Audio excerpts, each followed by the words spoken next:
You. Are you alive? When I returned home for the first time in a year, there was my 5-year-old niece sleeping in the garden on a cardboard. I was puzzled by this strange sight. After all, I had heard that my brother's child had passed away in an accident last year. Moreover, wearing tattered clothes and looking emaciated, she was completely different from the way I remembered her. Where's your dad? Daddy went somewhere with a new mommy. My niece looked up at me with a frightened, mournful expression. Anyway, I can't let this child stay here. I immediately took my niece and left my parents' house.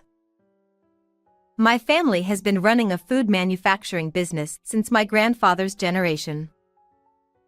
We owned offices and factories, and I think we were a reasonably wealthy family in the local area.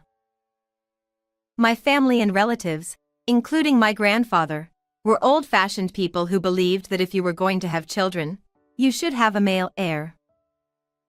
When I was born as the eldest daughter in such a family, my parents were deeply disappointed. My father was cold to me for not becoming the successor of the company, and my mother, who was blamed by my father and relatives for giving birth to a girl, seemed to resent me. And since my younger brother Lucas was born when I was 5 years old, I became completely burdensome to the family.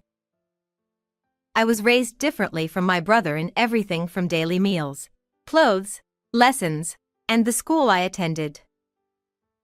Spoiled by my parents and cherished by relatives, my brother grew up to be exactly like my father. He looked down on me and behaved like a prince at home, and my parents let him do as he pleased without reproach. I became completely fed up with such a family, so after graduating from high school, I went to a university far from home. Even when I studied abroad and got a job offer from an overseas apparel firm, the only words I got from my parents were "do as you like." Since then, I have remained estranged from my family. I received news of my mother's sudden death when I was 29 years old. When I returned home temporarily to attend the funeral, I met that child for the first time. Hey, let's play. During the funeral, a girl of about 3 years old came up to me with a ball in her hand and pulled the hem of my skirt. I wonder who she is, a relative's child? Since I hadn't been back to the US for several years, I thought she must be a child born to some relative during that time. Sure, let's play. What's your name? I squatted down to her eye level, and the girl replied with a smile. I'm Gabriel. I remember how adorable she looked just bouncing with joy when I rolled the ball for her. While we were playing in the yard for a while, my brother Lucas, who seemed to have come to smoke, approached us with a dubious look. Hey, big sis. Everyone else is still working, you know. What are you slacking off here for? Oh, Dad. I was taken aback by Gabriel's words. Ignoring me, Lucas bluntly said, Everyone's busy, so go back to your room. And chased Gabriel into a nearby room. Wait. What? Who's her father? Whose child is she? It's none of your business. With a curt reply, my brother threw away his cigarette and quickly left the scene. It was as if he didn't want me to touch upon the subject of that child. Curious, I made inquiries about Gabriel while helping the relatives, and I was surprised to learn from them that she was Lucas's daughter. She's your niece, isn't she? Didn't you know? They said. I was speechless. Not only did I not know that my brother had a daughter, but I didn't even know he was married. When I asked for more details, it seemed that while I was away in America, my brother had been living his life as he pleased. After fooling around in college, he got his girlfriend pregnant and had a shotgun wedding. After graduating, he lived with his wife and child at my parents' house under the pretext of taking over the family business, but he left all the work to my parents and his wife. My parents continued to spoil my brother as usual and didn't care at all about his wife. The wife, who was treated like a servant and helped with the family business for free, finally couldn't stand it anymore and divorced him, leaving their daughter Gabriel behind, and disappeared without a trace earlier this year. The relatives criticized the former wife, saying, "Leaving behind a 3-year-old daughter like that is outrageous." But I couldn't bring myself to blame her. If you've grown up normally, you wouldn't be able to endure living with parents who favored their eldest son and a brother who acted like a king, even for a few days. Did my father and brother not inform me about the marriage or the niece because they didn't want to consider me a relative? It doesn't matter anymore. A year later, just after the first anniversary of my mother's death, my father followed her into the afterlife. Dealing with the funeral stuff seems like a hassle, so big sis, you do it. You're the eldest daughter. When I received such a message from my brother, I couldn't help but feel angry. Don't you feel any gratitude for being raised so well? Dad, Mom, they were both terrible at raising children. However, I was also urged by the employees of my father's company and the relatives to handle the funeral, and I ended up returning home and taking charge of the funeral. It was a few days that I was not looking forward to, but I had one thing to look forward to. Can I see Gabriel again? Is it because I'm the closest relative after my brother among the blood relatives? Since the first time we met, I had been curious about Gabriel for various reasons.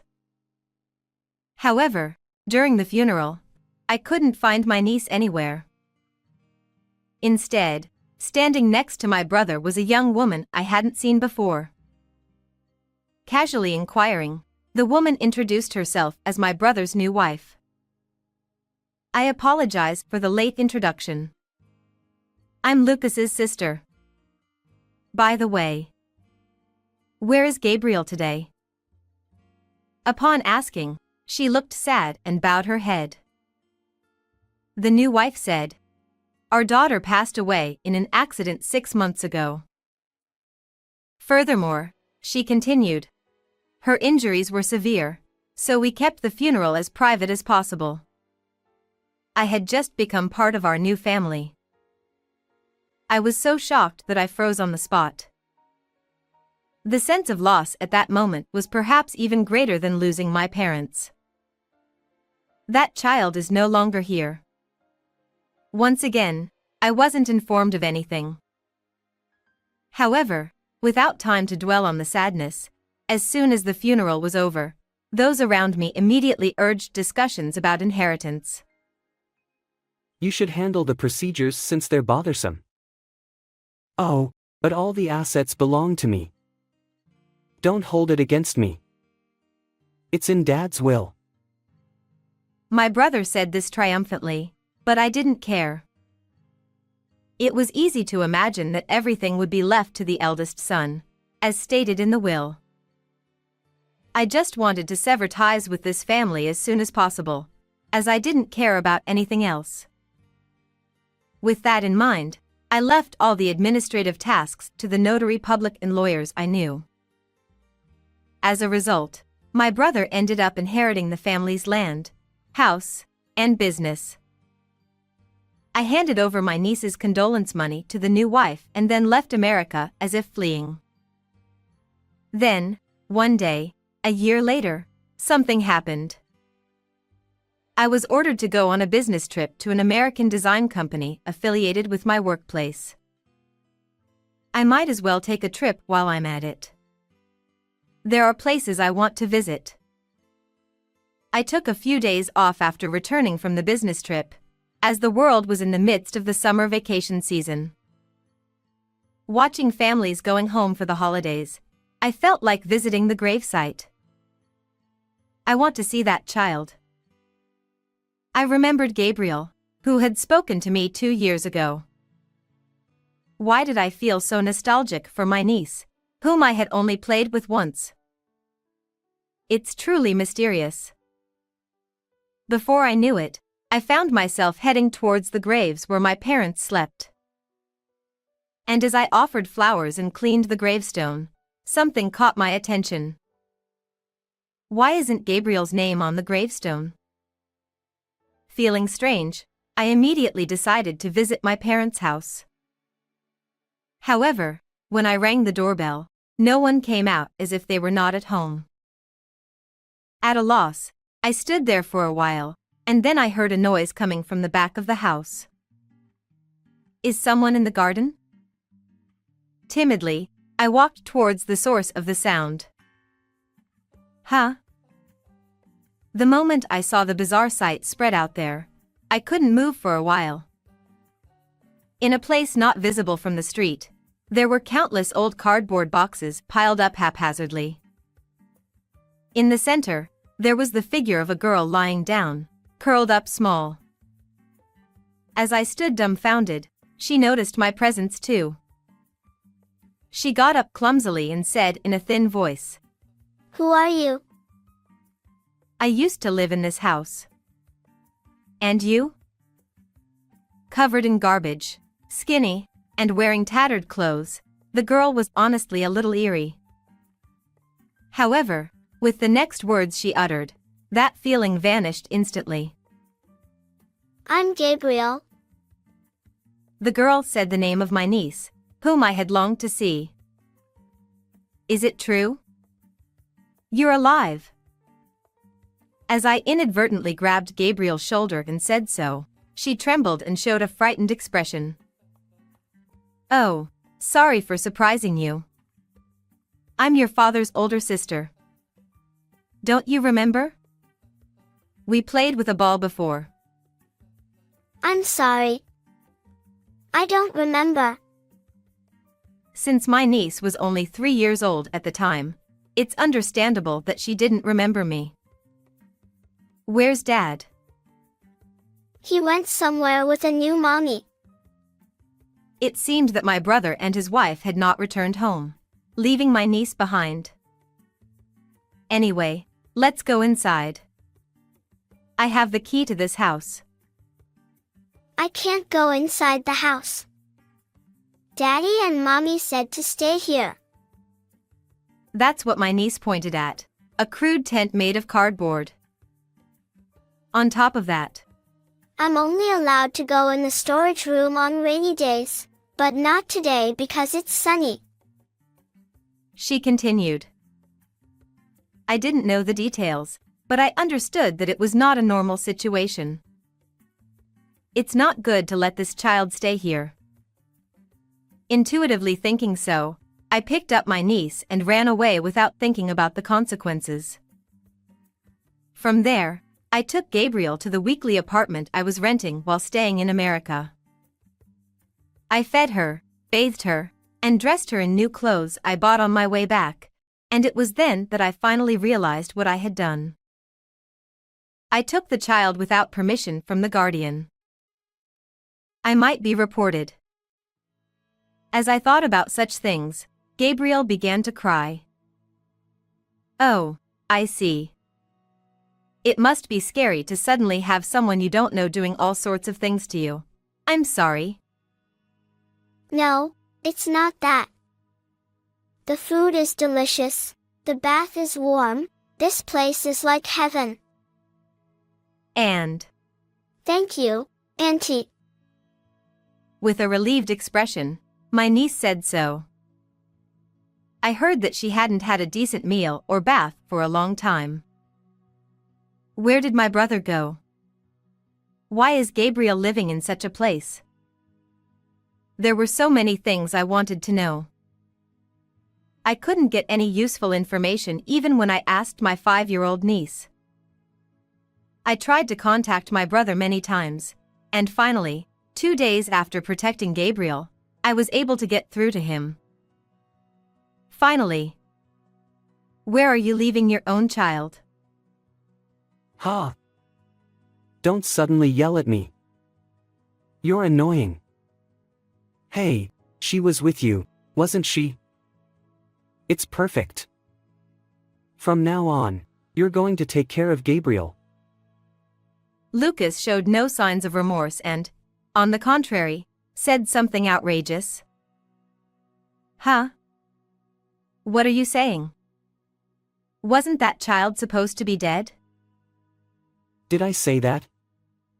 But it's not my fault. My current wife said she doesn't want other people's children. I was in trouble too. The current wife he mentioned is undoubtedly the second wife I met a year ago. She had sincerely conveyed her regret that my niece had passed away, but now she's saying she doesn't want her. I couldn't believe it. I don't know where the ex-wife went, and neither of my parents is here. Feel free to adopt her if you want. It's a hassle. While I was confused, my brother simply said that and hung up the phone. I tried to contact him again, but it seemed that he had turned off his phone. The next day, I also went to my brother's company, but I couldn't get through to him. Nevertheless, I wanted to know the details, so I tried to contact relatives and company employees one after another. Then, I was able to get in touch with a former employee who used to work under my father and learned about my brother and niece's situation. My brother officially became the manager of the company when my father fell ill, but he brought the company to the brink of bankruptcy in less than half a year. He didn't learn anything about managing a business and just lounged around in the president's chair, so it's natural. The second wife is the daughter of the president of a company with whom my father had a long-standing relationship, and since she hadn't been very fortunate in finding a good match, the parents introduced them to each other. The president on the other side said, "Let's merge our companies if you have a daughter and a child," and my father and brother agreed without hesitation. Moreover, as a ridiculous bonus for agreeing to the merger, if they agreed to the merger, they would help with the financial management of my brother's company and even shoulder his debts. My greedy father and brother jumped at the chance. The formal procedure was planned to be carried out when they had a child between them. After that, I stopped seeing my niece around the house. That was how it ended, and anger welled up inside me. Don't you find it strange that the president's daughter suddenly disappeared from the house? Since there were frequent comings and goings of employees between the company and my parents' house, it's hard to believe that no one knew about my niece. I was just an employee and could only follow the wishes of the presidents. Besides, I've already retired. The former employee's excuses seemed somewhat lame. And when I was told to take care of her, I almost shouted. After that, although there were some relatives who contacted me, they all said the same thing: I don't want to get involved, or it's none of our business. Even though a 5-year-old child was suffering, all my relatives are unanimously. Thinking that these people were my relatives made me really dislike them, and I literally held my head in my hands. Auntie, am I an unwanted child? My niece muttered suddenly. Just like when I first met her, while pulling the hem of my skirt. I watched her with rapt attention. Am I an unwanted child? It's something I've thought about countless times since I was a child. As I gently hugged my niece, words that I had always wanted someone to say to me in the past came out reflexively. You're not an unwanted child. And I vowed to protect this child alone, and at the same time decided to send my brother, who had been treating my niece roughly with my selfishness, to hell. Immediately afterward, I contacted the judicial scrivener and lawyer who had helped me with the inheritance of my father. I'm glad I went through the procedures just in case. When I requested with a smile, both of them kindly agreed to help me. Everything was ready 2 weeks later. Then, my brother, who realized the seriousness of the matter, sent furious calls and messages like a demon. I only replied, "I'll explain it to you. So come to the company," and with the lawyer, headed to the conference room of my brother's company, where my brother and his wife were already waiting. Furious. Hey, you damn sister. Why is our parents' house up for sale? What do you mean selling the car and the factory? According to my brother and his wife, a bailiff suddenly came to their house this morning and told them to vacate their home. It's all written in the documents that were sent to you by the court. My brother, who was about to grab me and attack, I responded calmly. Most likely, he ignored the contents of the certified mail and just threw it away. It's what the court decided. Since we agreed, you have to pay what you owe. I didn't agree to anything. Besides, I don't remember you asking me for money. Why do I have to explain what was written in the documents again? A year ago, didn't you take all of Dad's inheritance? That was actually not allowed. So I used my rights to file a complaint. Yes, a year ago, when I went through the inheritance procedures, I also filed a complaint called an infringement of the reserved portion. A right to demand fair distribution against a will that unfairly distributes inheritance to specific individuals. At that time, I had intended to abandon all the inheritance because I wanted to sever ties with my family. However, the judicial scrivener explained this right to me and said, "Stop panicking, because they'll always protect you when something happens," he said. And so, I am truly grateful to the judicial scrivener who recommended me to apply at that time. The inheritance my brother received amounted to $2 million, including my parents' savings, money from selling cars, and the value of land and buildings. I claimed my reserved portion of $1 million. Originally, inheritance should be shared among all heirs. So, you should have split my inheritance in half at that time. Using gentle words that even a primary school child could understand, I explained, but my brother remained angry. Dad's will said all the property would be inherited by me. So you have no rights. That will was determined to violate my rights. In other words, the will is not valid. What's that? You never said anything about it at that time. The certified mail should have arrived from the judicial scrivener. You're at fault for only looking at documents that suit you, aren't you? I didn't know anything about being claimed. In the world of adults, not knowing is not an excuse. Even though he's the president, it seemed he didn't know such things. Thank you for leaving me alone for a year. Thanks to you, I was able to be ignored for my claim, and now I can bring it to court. While calmly lining up my words, which seemed to irritate my brother, he clicked his tongue and glared at me resentfully. You were just passing it off to the judicial scrivener and lawyer, and now you suddenly want money. You're a sneaky woman. A year ago, I applied as a last resort. I thought I'd let it go even if 10 years passed and the statute of limitations expired, and I didn't want the company or the house anyway. Then you should have left it alone. Or is your purpose to harass me? You're really a mean woman. I've always hated that about you since we were kids. I don't mind if you hate me. The circumstances have changed. I won't let you have your way anymore. As sparks flew in the heated argument, the lawyer cleared his throat as if to interrupt. Regarding this matter, since the defendant did not appear in court in response to the summons, the plaintiff's claims have been fully recognized. He calmly stated only the facts. If my brother had attended the trial properly, perhaps he wouldn't have had to pay according to our terms. He probably couldn't afford such a large sum as $1 million. I knew that my brother and his wife were relying on the inheritance left by our parents and the assets of the second wife's family. And I also knew that they had been squandering their money without doing any proper work. The assessed value of the family's land and house at the time was around $300,000. Right? The rest will be paid in installments. Do you think you'll win with that?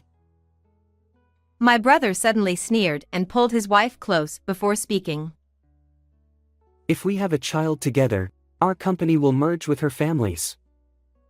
Then it'll be easy to come up with $1 million. We're still young, and we can have a child right away. He added, and they both laughed triumphantly. What about the child? What will happen to Gabriel? I didn't expect a reasonable answer, but I asked anyway. I don't want a child conceived with a stranger. Besides, as a woman, she won't be an heir, and I have no obligation to raise her. The first to respond was the second wife. Her expression was filled with malice, completely different from what I saw at the funeral. I felt a little scared of her duality. If a legitimate heir is born between us, we don't need her. If you don't take her, she'll just go to an institution. This was the reaction I expected. I said, "Is that so?" with apparent disinterest, then took out my phone. By the way, your father seems really angry about my niece. Is everything okay? I said to the second wife, pointing my phone at her, showing the furious face of a man. The two of them, upon seeing the image, visibly changed their expressions. And for good reason, because the man in the image was the second wife's father. The father, glaring at my brother. I never heard anything about a child. If what Lucas's sister said is true, it makes me doubt you guys' character. He quietly stated. Then, he turned to the second wife and shouted. I never raised a heartless person who would mistreat a young child like that.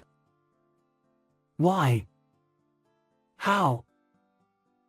It seemed my brother didn't expect me to contact the second wife's father, and the couple began to tremble. It's impossible not to make arrangements when you think about it normally. Not only did my brother have a child with his ex-wife, but he also never mentioned my existence to the second wife's parents. If he seriously thought he could keep it hidden, it was incredibly naive. The father said, A man who would abandon his own child for money is not needed in our family. There will be no talk of a merger, and my daughter will be disowned. And he hung up the phone. I was relieved that the second wife's father turned out to be a decent person. Hey, where did you take Gabriel? Bring her back now. My brother shouted, pale. What are you going to do with that child? You don't want her, right? Shut up. She's my child. Gabriel belongs to me. I'll take her if you won't. Too bad. I've already completed the adoption process, so she's already part of my family. What? What the hell are you doing? You didn't say anything about it. You said to do as I pleased. In the next moment, my brother finally grabbed me by the collar. Immediately, the lawyer restrained him, but he struggled and couldn't be restrained. Despite his face turning red with anger, tears welled up in his eyes. You useless burden on the family. You're worthless. You should just listen to me and Dad. Stamping his feet and saying whatever came to mind, Lucas was like a child throwing a tantrum. If the merger falls through, my company will go bankrupt. Then I won't be able to pay you any money. He forgot that this was a company meeting and finally started crying like a baby. At that moment, employees who had heard the commotion gathered around. Deal with this young guy. Isn't he your boss? As I said to the crowd, several men began to restrain my brother. The inheritance has already been legally determined to be paid. Work hard and pay it off. I don't know anything about the company. Finally, I spoke calmly to my subdued brother, making eye contact with him. You can't escape from the court. Don't say it's too much trouble anymore. Looking back, I realized that I had never scolded my brother like this before, as his older sister. For him, who had always been the prince, being admonished by his older sister must have been the ultimate humiliation. But Lucas couldn't say anything back and just slumped to his knees. Afterward, my brother and his wife divorced, and our family's company went bankrupt soon after. My brother sold the family home and car, but it was nowhere near enough to cover the claimed inheritance. I used my connections to introduce my brother to a cleaning job through a dispatch agency. But in the end, he only worked earnestly at first and quit after a few months. He couldn't endure manual labor and extreme poverty, having been a prince all his life. Recently, I heard from colleagues in America that my brother, who looked like a homeless person, was seen sleeping in a park on cardboard. On the other hand, my niece immigrated overseas with me and started attending a local elementary school this spring. She is loved by all my colleagues and friends and is enjoying happy days. She will never again think of herself as an unwanted child. How did you like this story? Please consider subscribing to the channel. Well then, let's meet in the next video.